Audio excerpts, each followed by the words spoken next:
Hello friends, welcome back to my channel. আশা করি সবাই ভালো আছো, আমিও ভালো আছি।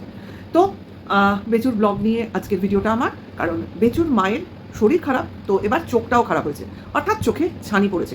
যাই হোক, একজন মহিলা চোখ দেখাতে যাচ্ছে এবং তার যথেষ্ট বয়স হয়েছে, অথচ দেখো তার সঙ্গে তার কোনো ফ্যামিলি মেম্বার নেই। পাড়ার কয়েকজন আশপাশের বাড়ির লোকজন, অর্থাৎ কাকি পিসি মাসি এইসব ধরনের লোক দঙ্গল বেঁধে আর কি গেছে, যেন মনে হচ্ছে কোনো সঙ্ঘের কাজ। যাই হোক, হতে পারে, কিন্তু ব্যাপারটা হচ্ছে এটা যদি সাধারণ চোখের প্রবলেম হতো তাহলে একরকম, কিন্তু যেখানে প্রবলেমটা ছানি, তো সেখানে বাড়ির মেম্বার অর্থাৎ ফ্যামিলি মেম্বার ছাড়া কিন্তু কোনো কিছুই করা সম্ভব হয় না, অ্যাটলিস্ট ডিসিশনটা নেওয়া সম্ভব হয় না। তো সেই ক্ষেত্রে দেখো এদের কতটা তোমার ডিসিশনের অভাব বা অভিজ্ঞতার অভাব বা নিজেদের মানে কি বলবো, একটা গাফিলতি, যে একা একা অন্য লোকের সঙ্গে ছেড়ে দেওয়া। হয়তো ভেবেছিল পাওয়ার বাড়বে এইটুকুই, কিন্তু তবু কেন বলছি বলো তো, কারণ এর যদি শুধুমাত্র চোখের প্রবলেম হতো তো একরকম। মেইন প্রবলেম যেটা রয়েছে সেটা হলো সুগার, এবং যে সুগারের জন্য বেচুর মা প্রতিনিয়ত ভোগে, প্রেশার সুগার, তো সেখানে চোখের প্রবলেম হলে সেটা প্রচণ্ডই একটু সিরিয়াস ম্যাটার হয়ে যায়। কারণ চোখের অপারেশন বা ছানি কাটা এইগুলো যাদের সুগার আছে তাদের কিন্তু খুবই সাবধানে করতে হয়, এইটুকু আমার জ্ঞান আছে। অর্থাৎ সুগারের পরিমাণ কতটা সেটার উপর নির্ভর করেই কিন্তু এই ধরনের অপারেট করানো হয়, ঠিক আছে। মানে তোমার সুগার যদি অনেক বেশি থাকে তাহলে কিন্তু চোখের অপারেশন করতে চায় না। আমি যতদূর জানি 200-র ওপর যদি সুগার ওঠে তাহলে এই জিনিসগুলো করা সম্ভব হয় না, সেক্ষেত্রে সুগার কমিয়ে তারপর অপারেশন করতে হয়। তাহলে সেক্ষেত্রে বাড়ির লোকজনকে যাওয়া বিশেষ দরকার, কারণ এই ধরনের ডিসিশন নিতে গেলে তোমার বাড়ির লোকজনকে থাকতে হয়, কারণ ডাক্তার এগুলো বলবে তোমাকে। তো আমার মনে হয় না ওরা এখনই কোনো ডিসিশন নিয়েছে, জাস্ট দেখাতে গেছে, শুনে এসছে, এবার বাড়িতে বসে এটাও কন্টেন্ট হবে, অর্থাৎ মার চোখের অপারেশন আমি কি করব, কারণ অলরেডি শুরু হয়ে গেছে, তোমরা দেখতে পাচ্ছ শুরু হয়ে গেছে। তো ভিডিও শুরুতে চলে আসি, সেখানে হচ্ছে মা সকালবেলা উঠে খুব তাড়াতাড়ি গোছগাছ, অর্থাৎ রান্নাবান্না, গোছগাছ মানে রান্নাবান্না, আর তো ওদের কোনো গোছগাছ হয় না, বাড়ির কাজকর্ম ওগুলো হয় না। তো কিছু খবর পেলাম এই বাড়ির কাজকর্ম নিয়ে, তো সেটাও আমি তোমাদের এই ভিডিওতেই বলবো।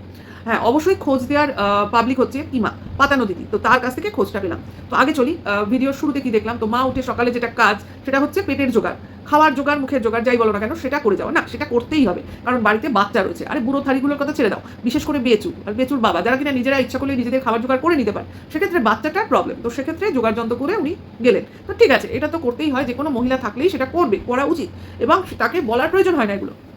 তো সেটা করে মা তো বেরিয়ে গেল, এবার ছেলে স্কুলে চলে গেল, বাড়ি থেকে বসে রইল, বাবাকে তো দেখতে পাইনি, যাই হোক ওই ধানি ছেলেটা বসে রইল। তার একবারও মনে হলো না যে মার সঙ্গে যাই, কারণ অজুহাত একটা আছে, বাচ্চাকে রেখে কি করে যাব, বাচ্চা কোথায় থাকবে, কার কাছে থাকবে, তো সেই কারণে সে গেল না। তা বাবাটা রয়েছে কি করতে, বাবা তো তার মার বউয়ের সঙ্গে যাবে, এটাই তো স্বাভাবিক। তো সেখানে বাবা নেই, বাবার দায়িত্বই নেই মনে করো, কারণ বাবার কাছে তার মা সেরকমভাবে কিছু অসুবিধার কথা বলেও না, আর বাবাকে বলেও কোনো লাভ নেই, কারণ খরচ করবে তো ছেলে, কাজে সুবিধা অসুবিধা সব কিছুই ছেলের কাছেই ব্যক্ত করতে হয়। কারণ একটা জিনিস তোমরা সবসময় জানবে, যে বাড়িতে বাবার সঙ্গে তার বউ অর্থাৎ স্বামীর সঙ্গে স্ত্রী যে ব্যবহারটা করবে, তার সন্তান কিন্তু তার বাবার সঙ্গে সেই ব্যবহারটাই করবে। অর্থাৎ বাবার সঙ্গে মায়ের ব্যবহারটা কিন্তু তার সন্তানেরা লক্ষ্য করে, সেরকমভাবে বাবারও মার সঙ্গে ব্যবহারটা তার সন্তানরা লক্ষ্য করে, যে মার সাথে বাবা কিরম ব্যবহার করছে, বাবার সাথে মা কিরম ব্যবহার করছে। তো এক্স্যাক্টলি এইগুলো লক্ষ্য করেই কিন্তু ছেলে বা মেয়েরা বাবা মার সঙ্গে বিহেভ করে।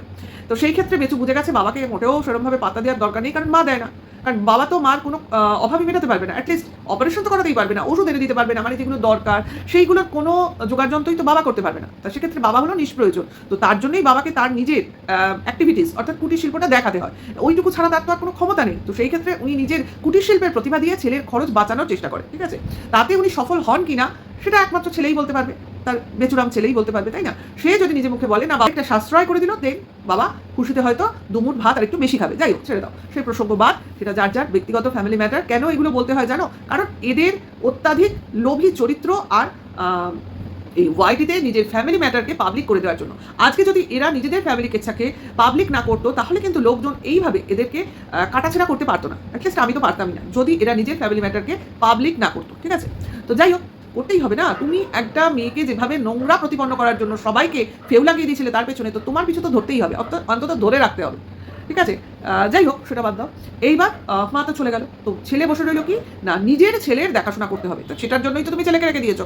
আমার কিচ্ছু চাই না, আমার অমুক চাই না, আমার তমুক চাই না, আমার শুধু ছেলে থাকলেই হলো, ব্যাস। তো ছেলে নিয়েই থাকো না, কেন সেখানে বারবার বলছো যে মা নিয়ে যেতে চাই, নিয়ে যাওয়ার কথা ভাবছিল, কিন্তু জল বৃষ্টি এইসবের জন্য নিয়ে যাওয়ার সাহস পেলো না, কারণ নিয়ে গেলে ডাক্তার দেখাতে অসুবিধা হবে। আরে তার থেকে বড় কথা, ছেলেটা সারাদিন ওই টই করবে জল বৃষ্টির মধ্যে, তার অসুবিধা হবে সেটা তো মনে কর, মার অসুবিধা হবে সে তো ঠিকই, এবার ছেলে যদি সঙ্গে যেত তোকেও তো সঙ্গে যেতে হতো, তাই না? তো সেটা তুই করবি না, সারাদিন ধরে ফালতু করে কী হবে? তার থেকে ভাই ঘরে বসে থাকি, আরাম করি, আয়েশ করি, টিভি দেখি, মোবাইল দেখি, ভিডিও এডিট করি, এতেই আমার সারাটা দিন সুন্দর কেটে যাবে। ঝড় বৃষ্টির মধ্যে জলের মধ্যে ঘুরে ঘুরে বেড়াতে হবে না। আর বাইরে ওই চোখের ডাক্তারের ওখানে তোর কী লাইন্স ক্লাবে তুই কী কন্টেন্ট করবি, অর্থাৎ নিজে কন্টেন্টের কোনো ইন্টারেস্ট পাসনি, তার জন্য যাসনি। যাই হোক, সেটা ছেড়ে দে। তো বেচু যেটা করলো সারা ভিডিওতে শুধু মা মা মা মা করে গেল, মানে একটা কথা বলছে মা, আরেকটা কথা বলছে মা, সারাদিন শুধু মা মা মা, মানে ব্লগিংয়ে।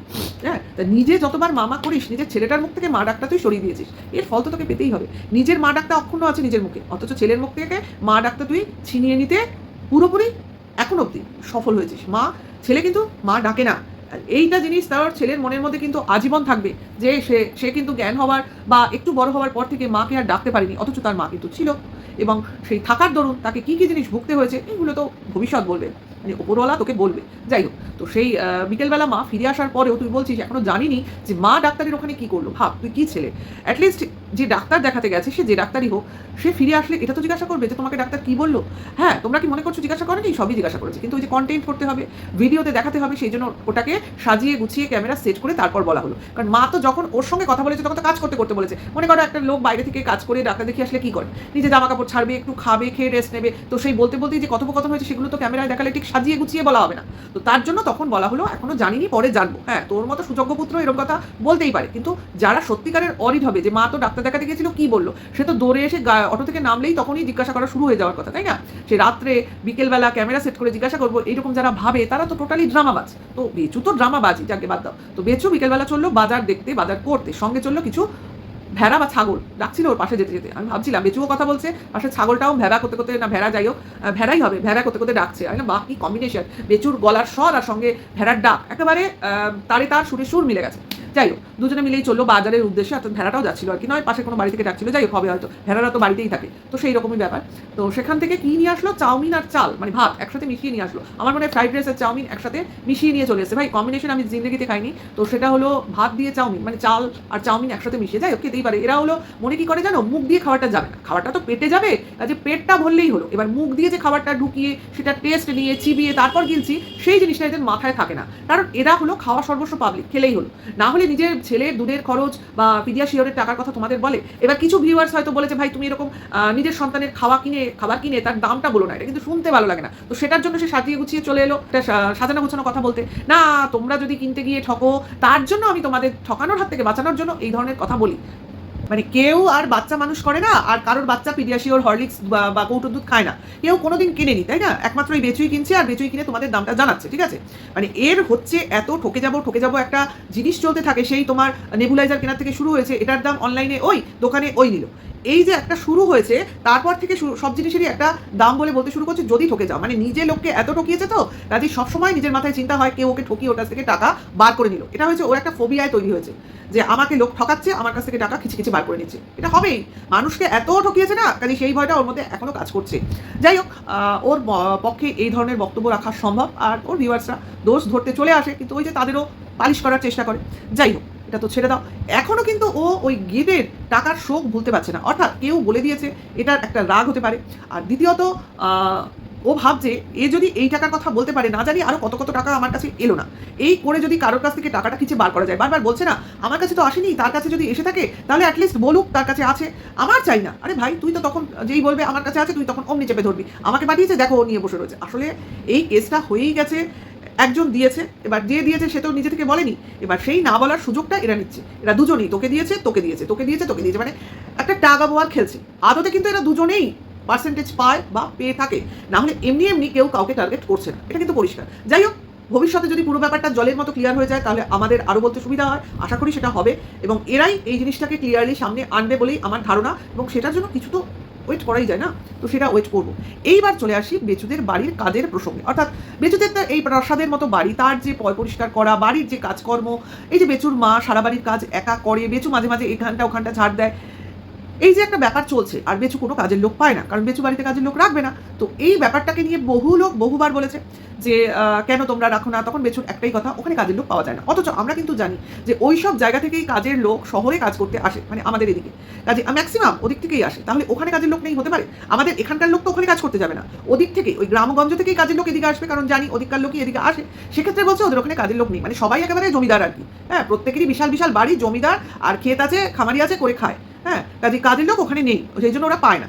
এবারে মানে গাঁজাখুরি গল্প শোনাবে, আর আমরা সেটা শুনবো, শুনে আবার হজম করবো, বিশ্বাসও করে ফেলবো। যাই হোক, সেটা কথা না। তো কিমার ভিডিওতে কিছু জানলাম যেটা কিনা আমরা অলরেডি একটা অনুমান করেছিলাম। আমি তো প্রথমেই বলেছি কিমা যাই বলছে তাই আমাদের জানা, অজানা কোনো জিনিসই বলছে না। যেমন একজন ওই নিরামিষ ঠাকুমাকে তোমরা নিশ্চয়ই চেনো, যারা কিনা যে কিনা, যারা নয় যে কিনা এই বেচুদের বাড়িতে যাওয়া আসা করতো, এবং রিসেন্টলি তার সরকার থেকে একটা বাড়ির পরিকল্পনা সে পেয়েছে, মানে দালান বাড়ি হচ্ছে। তার তো ঝুপড়ি স্টাইল বাড়ি ছিল, মানে ওই মাটির খড়ের বাড়ি ছিল, তো সেখান থেকে সরকারি অনুদান পেয়ে তার একটা বাড়ি হচ্ছে, মানে পাকা বাড়ি যাকে বলে, দালান বাড়ি। তো সেরকম বাড়ি হচ্ছে, কিন্তু ইদানিং ওই বুড়ি ঠাকুমাকে ওদের বাড়িতে সেরকম একটা দেখা যায় না। যে বিচুদের বাড়িতে শনিবার বা নিরামিষের দিন ওই ঠাকুমা যে এসে খেত, সেই জিনিসটা কিন্তু এখন আর আমরা দেখতে পাচ্ছি না। তার মানে বেচুদের বাড়িতে দুটো জিনিস এখন দেখা যায় না, সেটা হচ্ছে ওই বুড়ি ঠাকুমাকে, আর হচ্ছে বাচ্চাটার যে প্রাইভেট টিউটার পড়াতে আসতো সেই পিসিটাকে।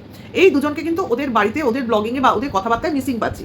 তো এই ঠাকুমার কথাটা কিমার কাছে গতকাল শুনতে পেলাম, যে বলছে ওই যে একজন ঠাকুমা আসতেন উনি খুব ভালো, তো উনি কি এখন আসেন, মানে অ্যাটলিস্ট প্রিটেন্ড করতে চাইছে কিমা বেচু ভিডিও দেখে না, মানে এদিকে বেচু বলছে দেখি না, ওদিকে কিমাও বলছে দেখি না, এরা সব দেখে। না দেখলে এত মানে কি বলবো, কনফিডেন্টলি বলতে পারতো না, তাই না? এই যে ঠাকুমা কিছুদিন ধরে আসছে না বা ওদের ভিডিওতে দেখায় না, সেটা কিন্তু আমরা অনেকদিন ধরেই লক্ষ্য করছি। কারণ ওই নিরামিষ ঠাকুমা নিরামিষের দিনে এসেই খেতে বসতো, ইদানিং খাচ্ছে না। হয় উনি আসছেন না, নয় এরা ডাকছে না, আর হয় বা ওনার এমন কোনো কারণ ঘটেছে এই বাড়িতে না আসা, জানি না। কারণ রিসেন্টলি যে পুজো আর্চা হলো সেই সময়ও আসতে সেইভাবে আমি লক্ষ্য করিনি। ওই যে ওপরে ঠাকুরঘরটা হলো তখন কি তোমরা দেখেছো? না, আমি সেরকমভাবে লক্ষ্য করিনি। যাই হোক, মনে হচ্ছে না কোনো ভিডিওতে দেখেছি।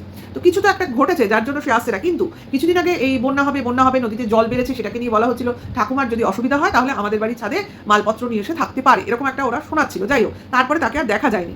তো সেক্ষেত্রে কিমা বলছে সেই ঠাকুমা আসছে না সেটা তোমরা একটু জেনে এসে বলো তো। আরে তুমি যেন জানো না। যাই হোক, তো আমরা তো জানি সেই ঠাকুমাকে দেখা যাচ্ছে না। তো কিমার কাছে যেটা শুনে আমি বলতে এলাম, তোমাদের বলেছিলাম এই যে ঠাকুমা এসে ওদের বাড়িতে নিরামিষের দিন খাওয়ান দাওয়ান করে, মানে এরা খেতে দেয়, এটা কি এমনি খেতে দেয়? মানে যে কেউ এলো আর তাকে ভাত পেরে বসিয়ে দেবে, তোমাদের মনে হয় সে খেয়ে নেবে? আজকে কিমা বলে দিল এই যে বুড়ি ঠাকুমা এই বেচুর মার হাতের নানান কাজকর্ম, বাড়ির নানান কাজকর্ম করে বা করতো, অর্থাৎ ওনাকে দিয়েই ওরা বাড়ির যে যে কাজ মনে হতো ওরা করাবে সেই কাজগুলো করিয়ে নিত। তার পরিবর্তে ওই নিরামিষ খাবারগুলো দিত। হয়তো রোজ ডাকতো না, ওই 2 দিনই ডাকতো, এবং উনি যেহেতু নিরামিষ খান সেহেতু ওই দিনই উনি ওদের সমস্ত কাজকর্ম যেগুলো ওরা করাতো সেগুলো করে দিত, তার পরিবর্তে ওরা খেতে দিত। ঠাকুমাকে দিয়ে যে বাড়ির অনেক কাজই করিয়ে নিত, যেটা আমরা অনুমান করেছিলাম এক সময়, অন্তত আমি তো বলেইছিলাম, সেটা আজকে কিমার মুখ থেকে শুনতে পেলাম। দেখো, প্রতিটা কথা যখন অনুমান করি সেখানে কিন্তু ডাউট মিশে থাকে, হয়তো হতে পারে আবার নাও পারে। সেখানে যদি এমন কেউ সেই কথাগুলোকে আবার রিপিট করে যে কিনা ওদের বাড়িতে গেছে, ওদের সঙ্গে ওঠা বসা করেছে এবং এই ব্যাপারগুলো জানে বলেই জানি, তো সেই ক্ষেত্রে কি মনে হয় যে না, আমরা যে অনুমানগুলো করি বা করেছিলাম সেটা কতটা সঠিক ছিল, অর্থাৎ ভুল ছিলাম না। বুঝতে পারছো? তো এটাই বলার ছিল, এটা বলার জন্যই এতগুলো জিনিস বললাম। প্লাস বেচু এবার হয়তো মার চোখের অপারেশন নিয়ে তার কাছের ভিউয়ার্সদের সঙ্গে আলাপ আলোচনায় বসে যাবে। কারণ কিমার মুখ থেকে তো শুনতে পাচ্ছি বেচু এমন অনেক ভিউয়ার্সদের তার নিজের অসুবিধা, নিজে কী করে সংসার চালাবে, কী করে ছেলের পড়াশোনা চালাবে, কী করে মার অসুখের চিকিৎসা করবে, কী করে রোজ বাজার করবে, অর্থাৎ নিজের অভাব অনটন অসুবিধা সবই ভিউয়ার্সদের সঙ্গে আলাপ আলোচনা করে তাদের অবগত করায়, যদি তার ভিউয়ার্সরা দয়া পরবশত হয়ে তাদের ভিক্ষা দান করে। অর্থাৎ বেচু অ্যাকচুয়ালি ফোনে ভিক্ষা চায়, কারণ সবসময় তো সব দাতাকর্ণরা তার বাড়িতে আসে না, তো কিছু কিছু ফোনেও যোগাযোগ রাখে। তো সেক্ষেত্রে সে ফোনে ভিক্ষা চায়, কখন দাতাকর্ণ এসে তাদের ভিক্ষা দেবে। ঠিক আছে? তাহলে বোঝা যাচ্ছে যে বেচু সবসময় ডিজিটালি ভিক্ষা করে না, ফোনাফোনিক ভিক্ষাও চালিয়ে যাচ্ছে। তো ফোনেও কিন্তু ভিক্ষা চালানো যায়। যাই হোক, তো এখন কে ভিক্ষা দেবে কে দেবে না সেটা তো তার প্রাইভেট ম্যাটার, তো সেখানে তো আমরা কিছু বলতে পারি না। কাজে বেচুর কান্নাকাটি শুনে যদি কেউ তার অফুরন্ত সম্পদ দান করতে চায়, তাহলে তো সেখানে আমাদের কিছু বলার থাকে না, শুধু বেচু আনন্দে বুকটা ভরে যায়। কারণ কিমার কাছে শুনলাম যে যদি কখনো কোনো গিফট তাদের বাড়ি, যখনই গিফটস বা লোকের অনুদান তাদের বাড়িতে এসছে, বেচু এবং বেচুর মার হেভি আনন্দ হয়ে যায়। তখন মনে আসা, মুখে হাসি, ফুর্তি সব কিছু অনেক পরিমাণ বেড়ে যায়, এবং তাদের সঙ্গেও ফোনে আনন্দ, হাসি, ঠাট্টা, তাদের নিমন্ত্রণ করে তাদেরকে আমন্ত্রণ জানানো, এই সমস্ত জিনিস চলতে থাকে। মানে বুঝতে পারছো, ভেতরে অনেক কিছু হয়েছে এই গত 2 বছর ধরে, যেগুলো কিনা আমরা তো বুঝেছিলাম, কিন্তু এখন শুনতে পাচ্ছি আর আসল সত্যটা জানতে পারছি। তো ভিডিওটা এটুকুই রাখলাম, কেমন লাগলো অবশ্যই জানিও, ভালো লাগলে লাইক কমেন্ট শেয়ার করো, হাইপ করো। এখনকার জন্য এইটুকু, নেক্সট ভিডিওয়ে আবার আসবো। তাহলে টাটা, বাই।